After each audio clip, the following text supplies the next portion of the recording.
le boîtier éthanol va se mettre entre le calculateur et les injecteurs. D'accord. Donc on ne fait pas de transformation au niveau du véhicule. Xavier Bertrand en personne pour la conversion du premier véhicule du conseil régional au bioéthanol. Grâce à ce boîtier, cette voiture essence pourra passer d'un carburant à l'autre. Il en coûte entre 700 et 1200 € suivant les garages et le moteur. Depuis un mois, la région des Hauts-de-France prend en charge le tiers de la facture pour ceux qui s'équipent. C'est bon pour le pouvoir d'achat, c'est bon pour l'environnement. Pour le pouvoir d'achat, parce que le litre, il est grosso modo à 60-65 centimes.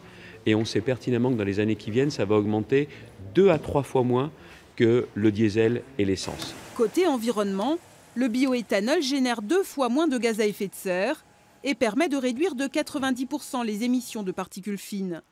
Ce garage en installe toujours plus et reçoit chaque jour entre 5 et 10 appels de personnes intéressées. Nous, les estimations qu'on fait sur une petite citadine comme celle-ci, à partir de 10 000 km par an, on va mettre une année pour rembourser. Donc si vous faites 20 000 km, en 6 mois, c'est fait. Ce bioéthanol, le E85, se voit de plus en plus dans les stations-service. Mais ce n'est pas encore la queue à la pompe. Ici, 2 clients seulement en 1h30. 25 € le plein, 600 km sur autoroute, c'est très économique. Ouais. D'un point de vue écologique, c'est ce qui m'intéresse le plus. Ouais. En France, le bioéthanol est produit à partir de la fermentation des betteraves. C'est donc un vrai produit régional.